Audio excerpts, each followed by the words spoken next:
Olá, pessoal, bom dia. Olá, bom dia. Criança de 6 anos morre afogada em piscina. O menino vivia em abrigo e passava férias numa chácara com outros colegas da casa de acolhida. O garoto se afastou do grupo e foi encontrado morto. Falso delegado é preso em Guarapari. Ele tinha carteira funcional, distintivo e até um carro com giroflex. Depressão, uma das maiores causas de afastamento do trabalho. Aqui no estado, os números cresceram.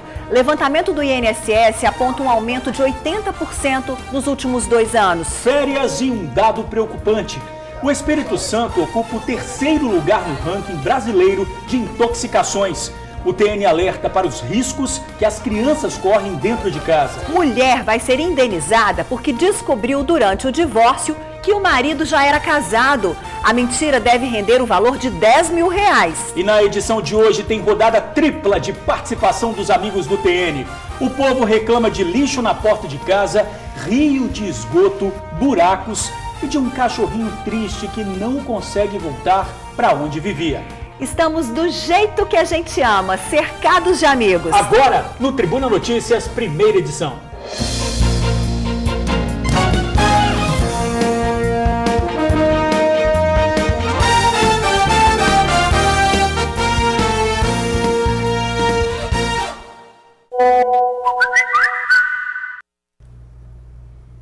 O TN começa com um alerta. Criança de férias, nada de piscar os olhos. Basta uma distração, elas aprontam e o pior pode acontecer. O Espírito Santo revelou um dado preocupante quando o assunto é intoxicação. Ocupa o 3º lugar no ranking brasileiro. A Tatiana tem 2 filhas e é bem cuidadosa. Remédios, produtos de limpeza e objetos perigosos ficam no alto ou trancados à chave, Ingrid. Comprimidos, por exemplo, ela sabe que podem ser facilmente confundidos com balinhas. Os remédios na casa da Tatiana ficam todos em cima da geladeira ou guardados dentro de uma caixa no alto.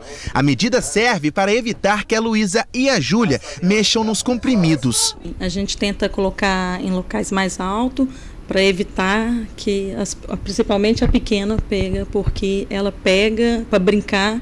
Isso é muito perigoso. Ela é uma pessoa que gosta muito de tesoura também. Tesoura a gente tenta manter bem escondido também. Durante as férias, a criança acaba ficando mais tempo dentro de casa. Chega a brincar com remédios. É aí que mora o perigo. Em um deslize, uma desatenção do responsável, o pequeno pode tomar um remédio pensando que é bala. O resultado, uma intoxicação. E o Espírito Santo ficou em 3º lugar no ranking brasileiro dos estados com maior número de casos de intoxicação.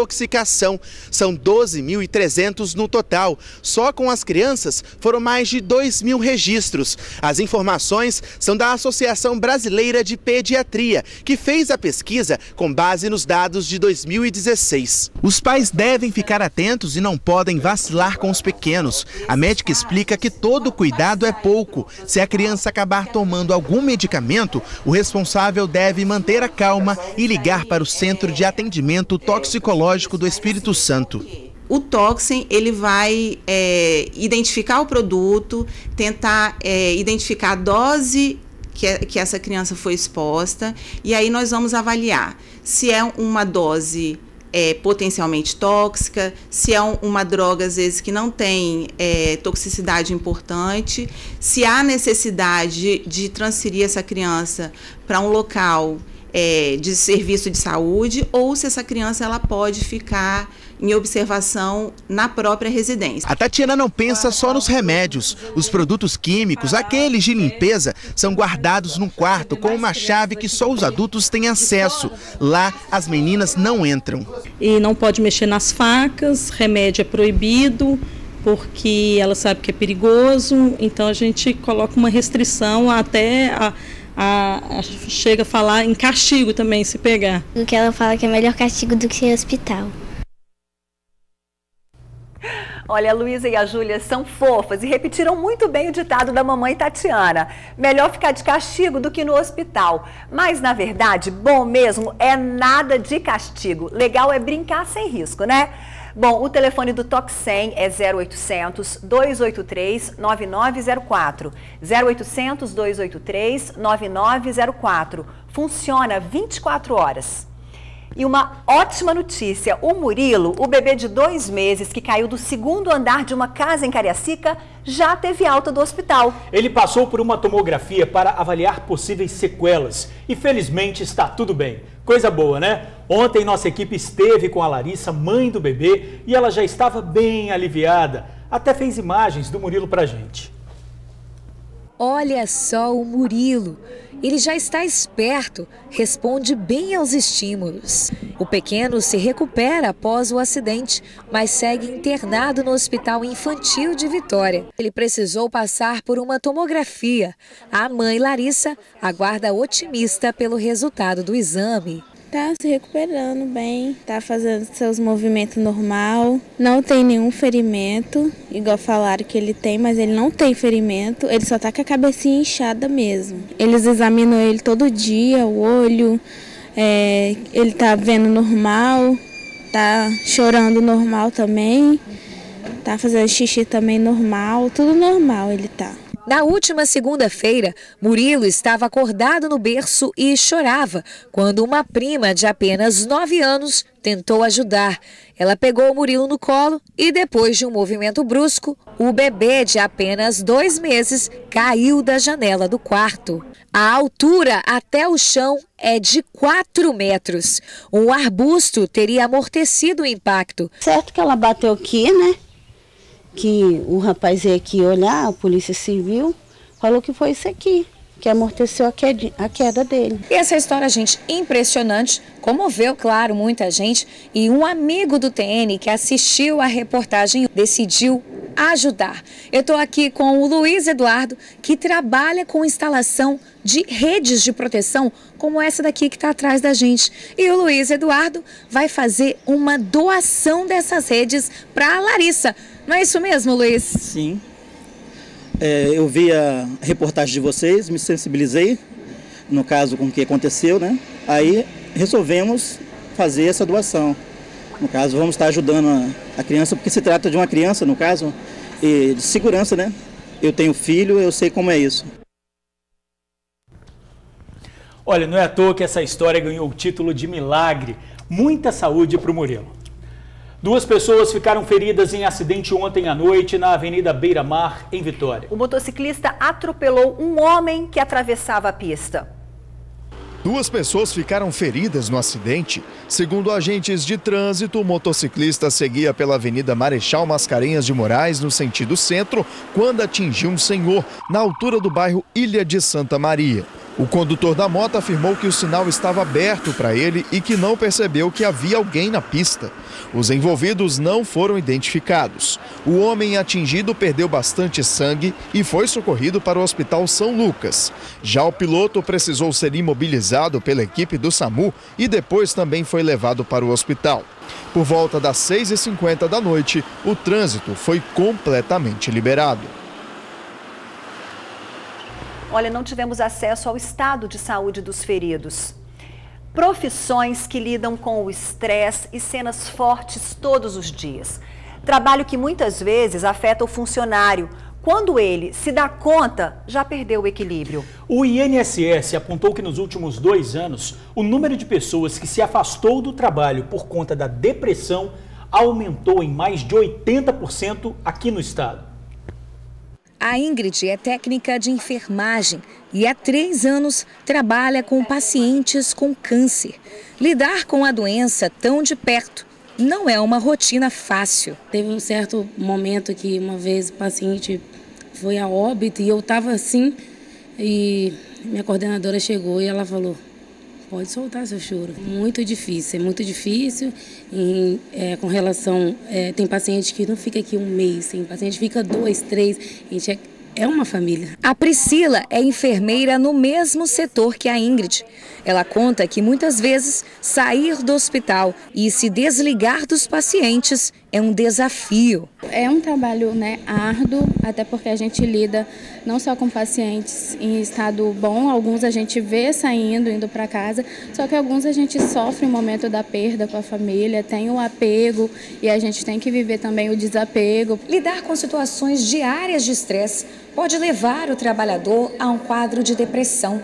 Dados do INSS apontam que no Espírito Santo, o número de pessoas que precisaram ser afastadas dos serviços por conta da doença aumentou. Só este ano foram registrados mais de 1.000 casos. Esses dados são alarmantes. O número praticamente duplicou se comparado ao mesmo período no ano passado.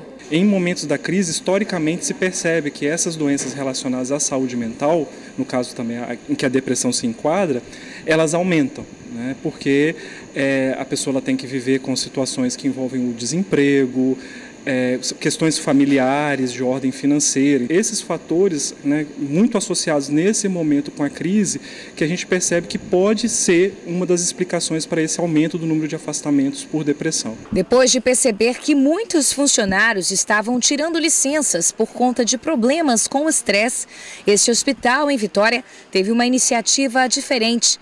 Este grupo de enfermeiras tirou um tempinho do serviço para uma roda de conversa. E não é qualquer conversa. Os encontros, eles têm um formato bem dinâmico, né?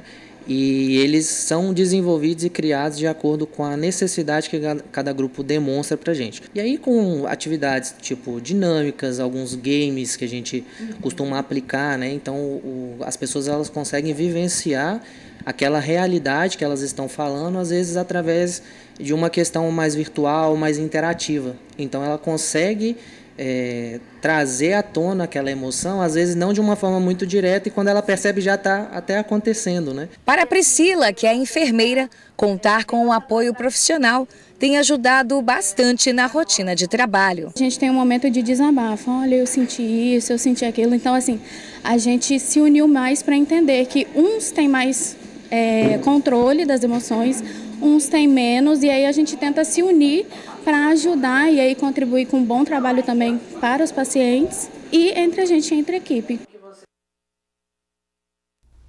Tá certo. Muitas vezes o serviço é pesado mesmo, mas não tem outro jeito, precisamos trabalhar. Então é buscar o equilíbrio e ficar atento aos primeiros sintomas da depressão e começar a se cuidar o quanto antes.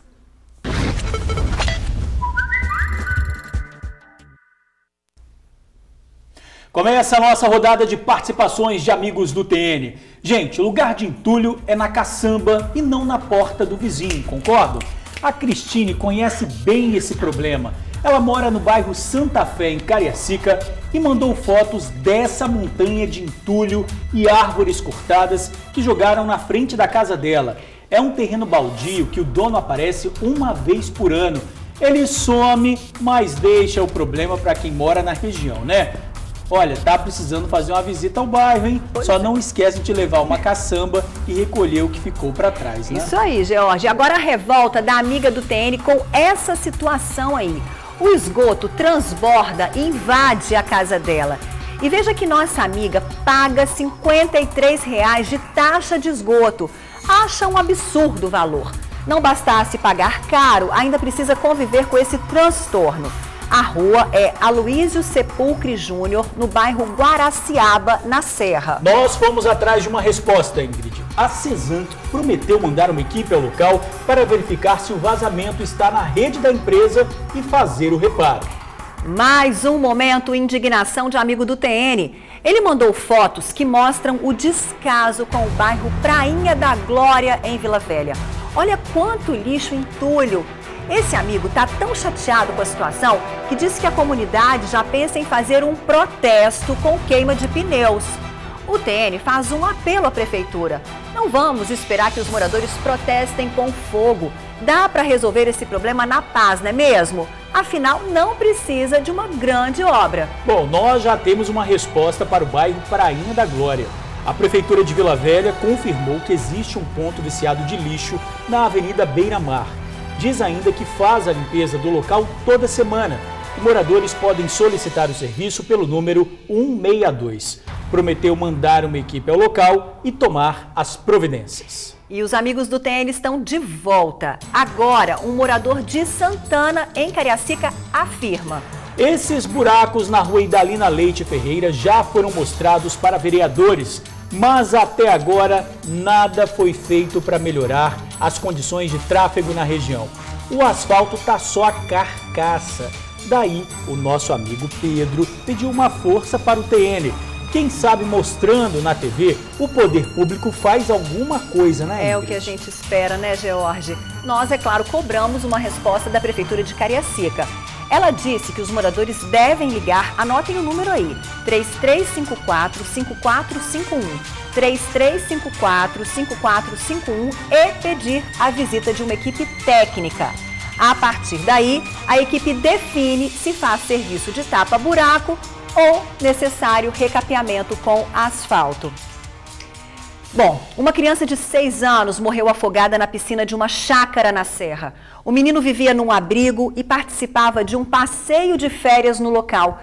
Na hora do almoço, ele saiu sem que ninguém percebesse. Teria pulado uma cerca que protegia a piscina e entrou na água. Marcos Daniel foi encontrado já sem vida. Uma equipe do SAMU esteve na chácara, mas constatou que o menino estava morto. No passeio, havia cerca de 20 crianças e adolescentes, além de 8 cuidadores do instituto que abriga os menores. Marcos Daniel Venturim, de 6 anos, morreu afogado em uma piscina desta chácara que fica no bairro Estância Monazítica, na Serra. Ele não vivia com a família e era acolhido por esta casa-lar, que possui um termo de colaboração com a Prefeitura da Serra. É o Instituto Vida, localizado em Jacaraípe. Outros 19 meninos com idades entre 4 e 16 anos também estavam no local, curtindo uma programação especial de férias. 8 adultos monitoravam as crianças, mas foi uma outra pessoa que observou o corpo do menino em uma piscina. O afogamento aconteceu no começo da tarde. Testemunhas disseram que foi logo depois do almoço, quando todos ainda estavam concentrados no mesmo lugar, que a criança saiu sem que ninguém percebesse. Ela caiu na piscina e aí acabou se afogando. Pessoas que estavam no local tentaram reanimar o garoto e o SAMU foi acionado, mas ele morreu ainda dentro da ambulância. O corpo de Marcos foi encaminhado para o DML de Vitória, mas nenhum familiar apareceu para liberá-lo. Como ele estava sob responsabilidade do abrigo, é o Juizado da Infância e da Juventude que deverá acionar a família de origem para informar o que aconteceu. Pois é, e nós voltamos à chácara onde essa tragédia aconteceu. Quem fala ao vivo de lá é o repórter Luciano Rosetti. É com você, Luciano.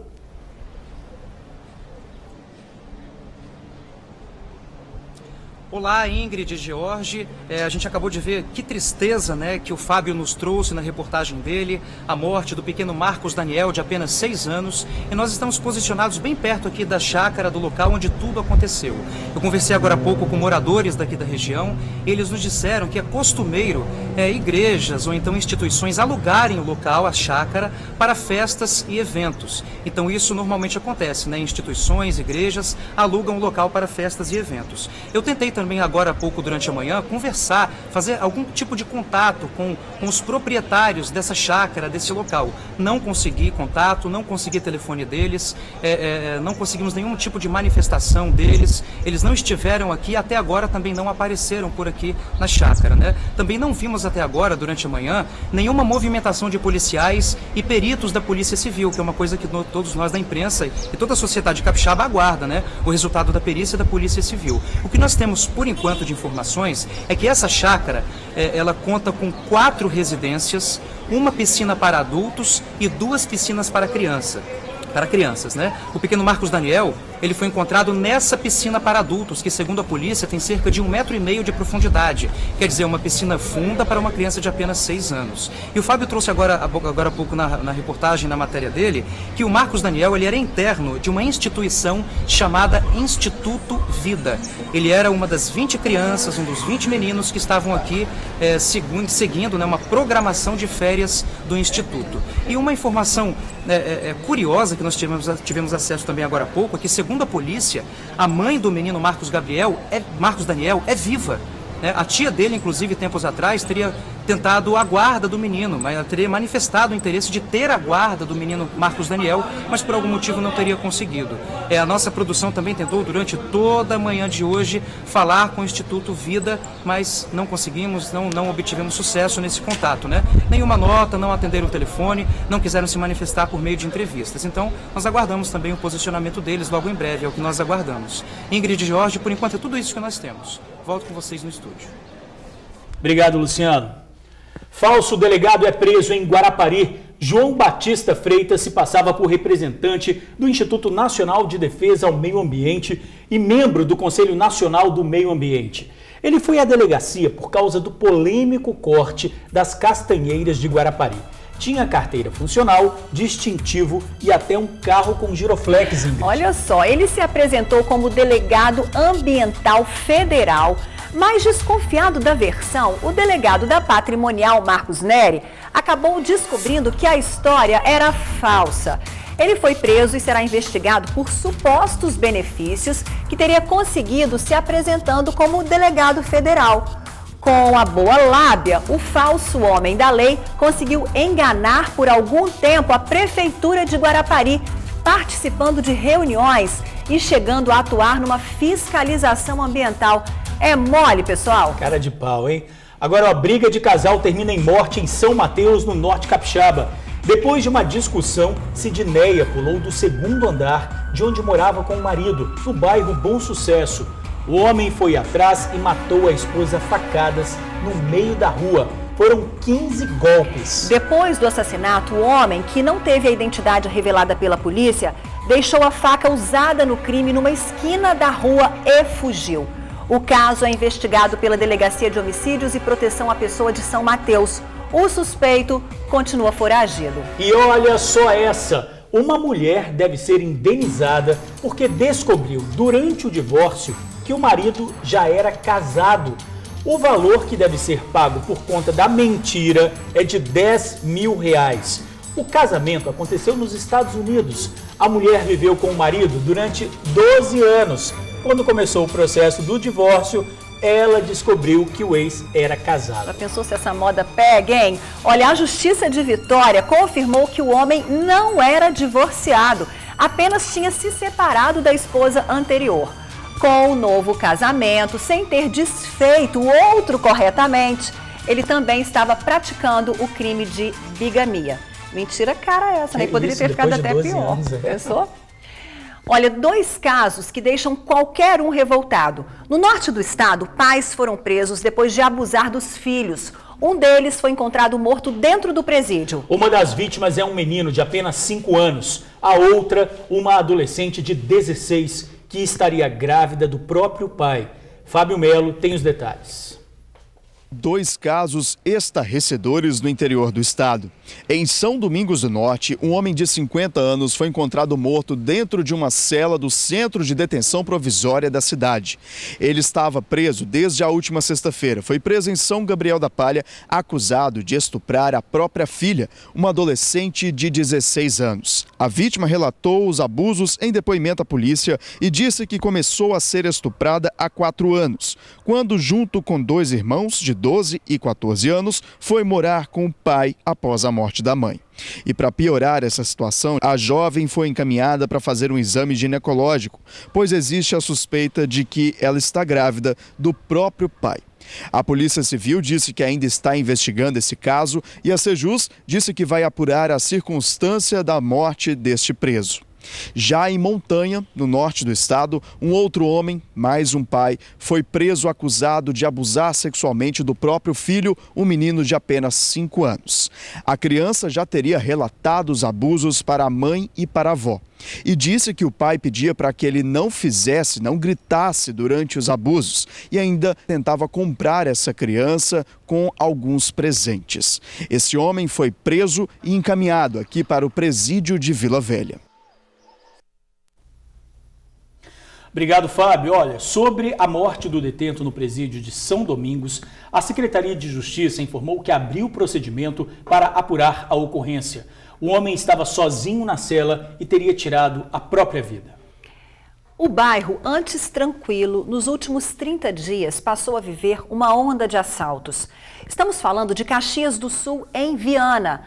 Os bandidos roubam principalmente carros. Sempre armados, ameaçam moradores e levam os veículos. Assustada com a criminalidade, a comunidade fez um apelo. Nossa equipe esteve lá hoje cedo para ouvir o desabafo sobre a insegurança. E vejam só, acabou registrando o arrombamento de um órgão da prefeitura. Sabe aquele bairro pequeno, tranquilo, que todo mundo conhece todo mundo? Caxias do Sul, em Viana, é assim, tirando a parte da tranquilidade.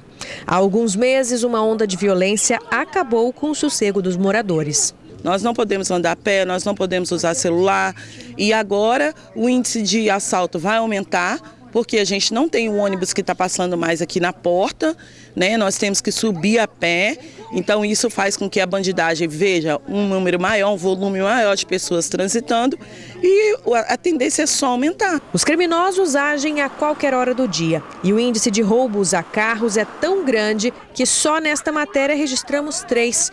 O último aconteceu na manhã de ontem. Um rapaz simplesmente do nada subiu o morro, ninguém imaginava que seria, colocou a arma na barriga da minha tia, que por sinal de 66 anos, e pediu para ela entregar tudo.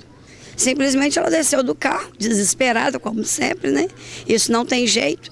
Não é a primeira vez que acontece com ela aqui, mas infelizmente a gente está à mercê. Em todas as ocorrências, os bandidos estão armados e não poupam nem quem já está dentro de casa. Meu sobrinho estava chegando do trabalho, 5 horas da tarde, chegou um cara armado, meteu a arma na cabeça dele, levou o carro dele entrando na garagem de casa. Então, assim, as viaturas passam na rua de baixo, aqui não. Mais uma prova de que a situação está complicada por aqui é este aviso na porta da casa do cidadão de Viana, que fica no bairro. As primeiras informações são de que pelo menos 3 órgãos públicos que funcionam aí dentro foram invadidos na madrugada de hoje. Juizados especiais civil e criminal e conselho tutelar. Quando a gente chegou, eles pegaram e falaram que não ia ter atendimento, pelo fato deles ter arrombado lá atrás, levaram as coisas tudo do conselho, da parte de trás toda. Então eles vão ter que remarcar e todo mundo que veio voltou, né? Essa é a segunda invasão à casa do cidadão aqui de Viana em menos de 10 dias. No início da semana passada, a agência dos Correios foi invadida por criminosos e está fechada desde então. O assalto aqui está sendo tão grande que eles não estão só assim atingindo a população. Os nossos correios aqui, que a gente pagava água, luz, né, as contas, agora a gente não está pagando mais porque semana passada eles roubaram. Né, levaram tudo que tinha lá, o dinheiro, né, dos depósitos. Além de estar sendo assaltado na rua, não tem um ônibus, né, não tem segurança, não podemos pagar mais água e luz pertinho de casa, quer dizer, estamos à mercê mesmo. Quanta insegurança, hein? A PM disse que em junho não houve nenhum registro de crime no bairro e reforçou a importância de fazer o boletim de ocorrência. Mas ouvimos aí na reportagem os moradores dizendo que registraram as ocorrências, sim. Bom, quem sabe uma reunião possa ajudar a afinar as demandas da comunidade, né? Pois é, em relação ao arrombamento na casa do cidadão, a Prefeitura de Viana disse que a Polícia Civil investiga o caso e os serviços oferecidos no local estão paralisados até que a perícia seja feita. Sobre os ônibus que não estão subindo no bairro, uma equipe vai verificar a situação da rua que dificulta o acesso dos coletivos.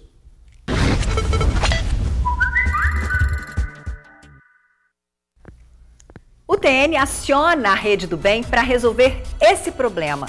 Depois que a ponte da Madalena caiu, esse cachorrinho aí, cadê a imagem do cachorrinho, hein?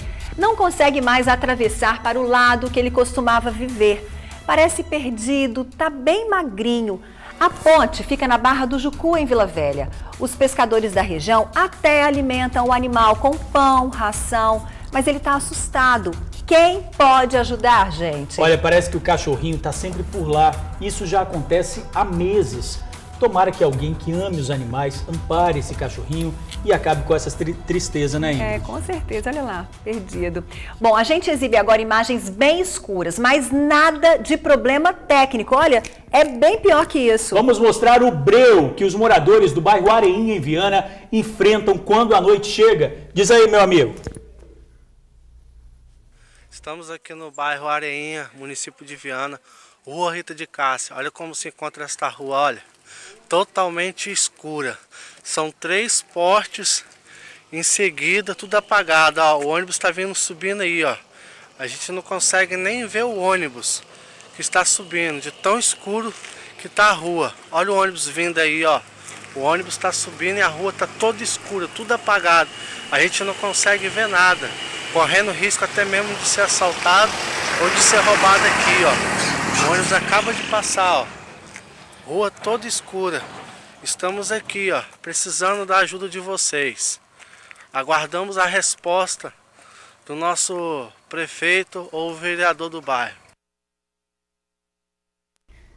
Fala sério, hein? Um horror esse breu e que perigo!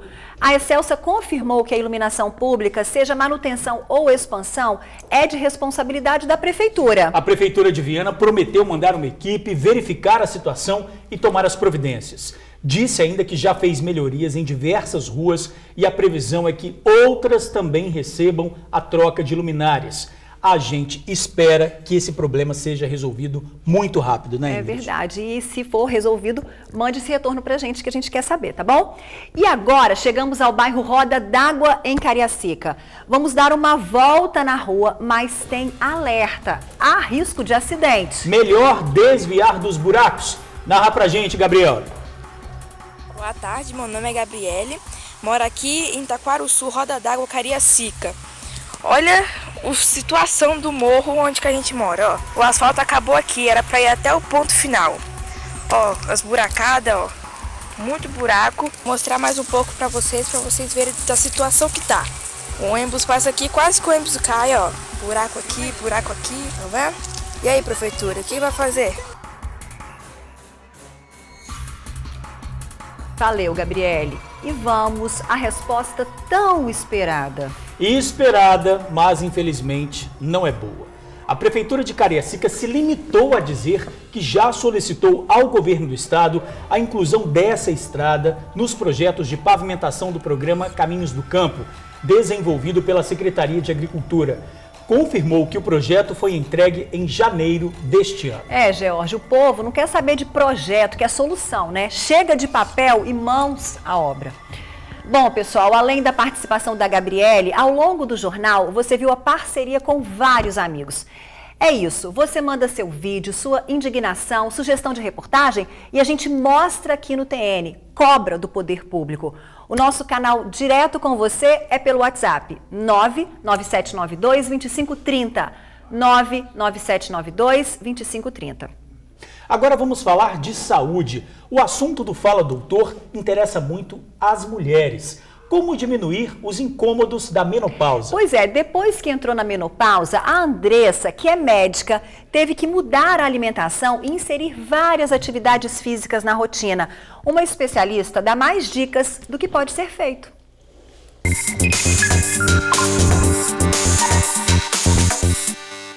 Uma fase terrível para Andressa. Ela sentia dores pelo corpo, quase sempre estava mal-humorada e sem paciência. Foi aos 48 anos que veio a notícia indesejada. Estava entrando na menopausa. Aceitar isso não foi nada fácil.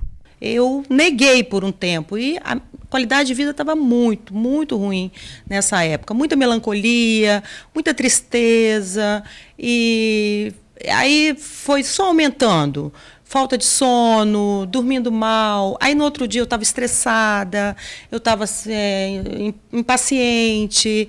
E foi se agravando cada vez mais ao longo desses anos aí dos 40 até os 50 anos. A ginecologista explica que os sintomas são bem complicados mesmo, mas para a mulher estar na menopausa é preciso que ela esteja pelo menos um ano sem menstruar. Eu acho que a primeira coisa importante que a gente tem que entender é que existem duas coisas que são um pouco diferentes, que é a menopausa e o climatério. O climatério é aquela fase de transição da vida reprodutiva para a vida não reprodutiva. Então a mulher começa a ter uma diminuição progressiva da função do seu ovário e da produção dos hormônios que são produzidos mensalmente pelo ovário, e isso vai sendo uma coisa progressiva e gradativa. E ela vai tendo alterações de ciclo menstruais, alguns distúrbios como onda de calor, insônia, irritabilidade, e aí chega no momento que ela para de menstruar. Então, quando ela fica um ano sem ter a menstruação, a gente diz que ela entrou na menopausa. Então, o climatério antecede a menopausa.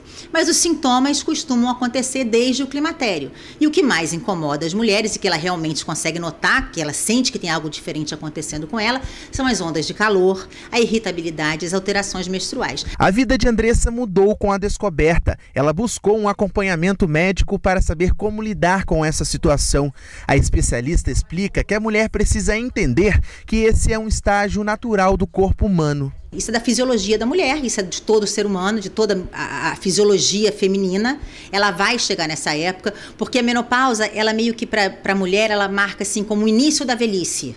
Entendeu? Então fica uma coisa meio que soa muito mal para ela, dá uma sensação muito ruim para ela. É uma época em que, pelo próprio processo do envelhecimento, ela tem um risco maior de algumas doenças. A menopausa é consequência da queda na produção de hormônios. É isso que provoca alteração no corpo da mulher. Para amenizar os sintomas, é preciso buscar melhorar a qualidade de vida. Para muitas mulheres, esse período ainda é visto como um dos piores momentos da vida. Com tantas mudanças, Andressa teve que começar a tomar remédios, mudou a alimentação e também entrou na atividade física.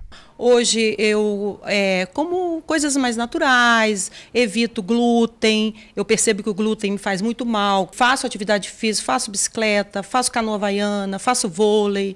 E eu tenho vontade de todo dia fazer alguma coisa, eu me sinto super bem fazendo. Sempre assim, com orientação médica, isso é muito importante. Mas apesar de a menopausa provocar tantas mudanças, a médica explica que não é preciso ter medo, basta se adaptar a essa fase da vida. A mulher, ela não precisa sofrer com a menopausa, ela não pode sofrer com a menopausa, é o que eu falei para vocês, é uma coisa da natureza humana, ninguém é diferente por estar na menopausa, todas nós já entramos ou entraremos na menopausa, e a capacidade que você tem de lidar com isso, e procurar ajuda. Procurar seu ginecologista, ele com certeza ele vai poder te ajudar bastante para que você passe por essa época, talvez até a melhor época da sua vida. A ginecologista disse ainda que não há uma data exata para início da menopausa. Em média, ocorre entre os 45 e 55 anos, mas pode vir antes, o que é chamado menopausa precoce. O importante é estar em dia com os cuidados médicos. Já continuamos com reportagens sugeridas por amigos do TN. No nome, o bairro é uma bênção, mas você vai ver que acontece em Cantinho do Céu, Ingrid. Nossa senhora, brincadeiras de mau gosto nas redes sociais. Tem amiga do TN que não está gostando nada disso e quer saber. Pode denunciar a polícia? A resposta você confere já no Conexão Justiça, agora 12h24. Estamos de volta para mostrar o drama de uma comunidade que no nome é bênção pura, mas na prática, quem mora em Cantinho do Céu, na Serra, sofre com a rua cheia de buracos. George, a via sem pavimentação causa muita dor de cabeça. Quando chove, então, veja o desabafo da pequena Maria Eduarda. Para caminhar pela própria rua, a Raniele precisa ter atenção dobrada. Grávida de 7 meses e com 2 crianças pequenas, a rua sem pavimentação se torna um risco. Quando eu vou sair de casa mesmo, eu saio com bastante cuidado, ainda mais com minhas filhas. Eu já corri risco de cair ali em tempo de chuva, quase perdi minha neném. E quando a gente vai sair do portão para fora, não tem como a gente sair, porque perto da minha casa tem uma poça de água. Entra água dentro do meu quintal, minhas filhas não podem brincar nem no quintal. Esse cenário é na região de Cantinho do Céu, no bairro Jardim Tropical, na Serra. Somente este trecho não recebeu o calçamento. Se em dias de sol é assim, imagine só em dias de chuva. A gente quer que eles ajudem a gente a asfaltar aqui ou colocar um pó de brita aqui para ajudar a gente. Quando chove, molha, fica muito algado aqui, cheio de água. Ninguém sai de casa não, entendeu? Os problemas aqui nessa região do bairro Cantinho do Céu vão muito além da questão da falta de pavimentação. Olha só a sujeira. Isso porque, segundo os moradores, não há lixeira. Normalmente, quando a gente vai no bairro e mostra essa sujeira toda, a gente cobra a própria população. Mas aqui não tem onde jogar, a não ser nesse local, não é isso, Joelma? Não, não tem. E às vezes, quando a gente não quer colocar na porta, eu peço o menino para subir o morro lá em cima, para colocar numa lixeira lá em cima, porque aqui embaixo os cachorros rasgam tudo. E aqui não tem lixeira. E o carro do lixo também, quando chove, ele não vem. Ao lado desse lixo todo e do esgoto está essa bica d'água. A população utiliza essa água quando as caixas não são abastecidas. Um risco para a saúde pública. Nós estamos precisando também de um esgoto, né? De uma caixa para botar o lixo, porque quando deixa o lixo na rua, o cachorro vem rasga, né? E a rua fica suja. Nós estamos esquecidos pela prefeitura. Tantos problemas e nenhuma solução. E se você acha que só tem gente grande incomodado com isso tudo, tem que ouvir a pequena Maria Eduarda. Quando chove não dá para andar. Eu fico presa dentro de casa, não pode sair pra rua. A rua fica toda alagada.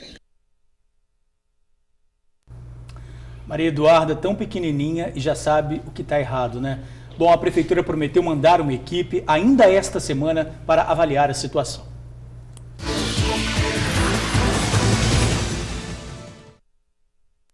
Emprego em supermercado. São vagas para operador de logística, repositor, embalador, fiscal de loja, técnico em edificações, operador de frios e laticínios, caixa, idosos e aposentados. Cadastro no site extrabom.com.br no link Trabalhe Conosco ou leve o documento em qualquer loja Extrabom. A amiga do TN tem recebido mensagens na rede social dela com um tom de brincadeira, mas não está gostando. Pediu ajuda do Conexão Justiça. A mulher quer saber se é crime e o que ela pode fazer para que as brincadeiras parem. Marcele Altoé conversou com o delegado responsável pela Delegacia de Crimes Eletrônicos. Ele deu várias dicas. Tenha cuidado até com o seu Wi-Fi.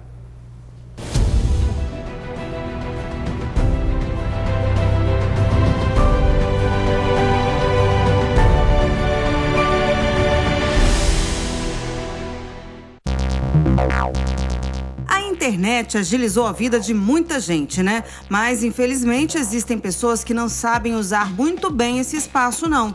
Uma telespectadora nos enviou isso. Uma pessoa mandou uma mensagem pra mim no meu Facebook, dizendo que me acha lindinha e que quando olha pra mim lembra daqueles filmes eróticos. Eu avisei que não gostei, mas a brincadeira continua. Isso é crime? O que posso fazer? O que parece brincadeira pode virar caso de polícia. Xingar, falar que alguém não trabalha bem ou dizer que uma pessoa praticou um crime sabendo que isso é falso pode ter consequências graves, inclusive com pena de prisão. Essas postagens que ultrapassem o direito de expressar a opinião, elas têm uma consequência mais gravosa para a sociedade, para a suposta vítima e relevância no sentido de ser punido penalmente. O delegado alerta, é preciso ficar atento às críticas. Às vezes a pessoa quer fazer um desabafo, mas profere um palavrão, por exemplo. Aí já se verifica que aconteceu um delito. A pessoa também faz uma crítica, mas direciona para a pessoa sobre o que a pessoa fez, sobre qualidades da pessoa. Quando você já faz essa caracterização de uma qualidade, atribuindo uma qualidade negativa, consequentemente já está ali praticando um delito.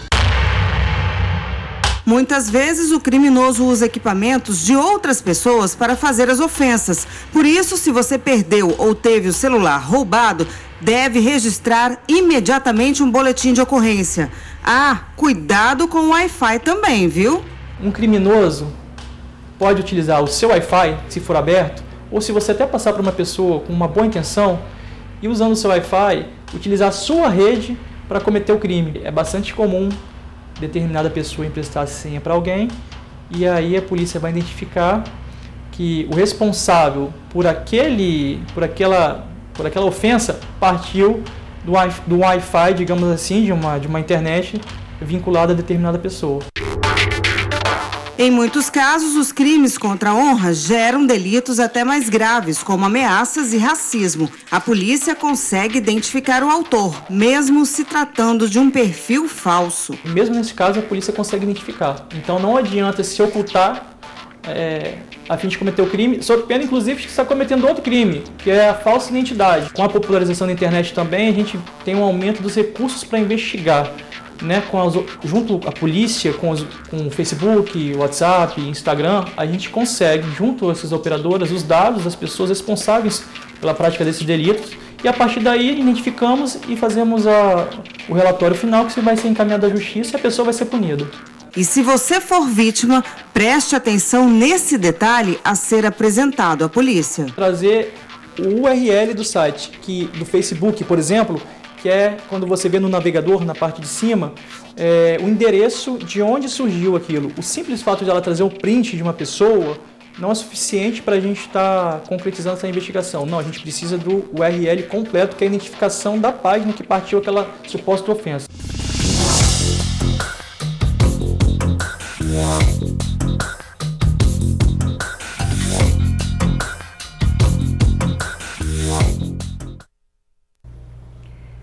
Vocês viram aí o alerta, perdeu ou teve o celular furtado, registre logo um boletim de ocorrência. E cuidado também com o Wi-Fi. Ninguém merece responder por um crime que não cometeu, né não?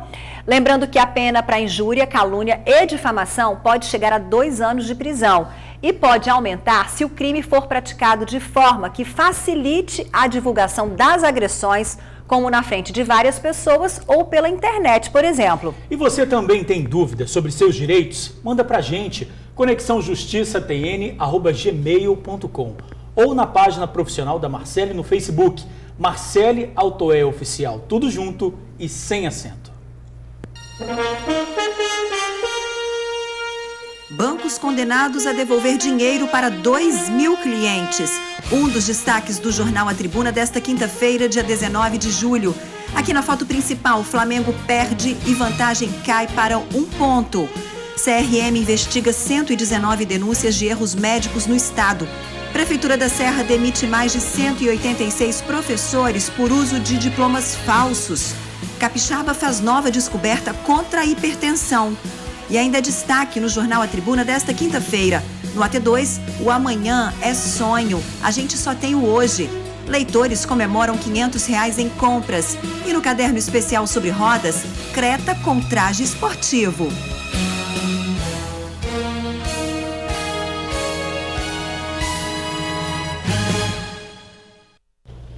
Já, 2 anos depois, e a investigação para apontar os culpados do desabamento no condomínio Gran Parque em Vitória ainda não foi concluída. Os moradores só devem voltar para os prédios no ano que vem. Agora 12h35. Agora vamos falar de uma tragédia que completa hoje 2 anos. O desabamento da área de lazer do condomínio Gran Parque na Enseada do Suá, em Vitória. Pois é, 2 anos se passaram e a investigação que vai apontar os culpados ainda não foi concluída pelo Ministério Público. O porteiro do condomínio morreu e 4 pessoas ficaram feridas. 300 veículos foram esmagados e toda a área foi interditada. Os moradores deixaram os apartamentos e vivem em moradias pagas pela construtora. Eles só devem voltar a morar no condomínio a partir de julho do ano que vem.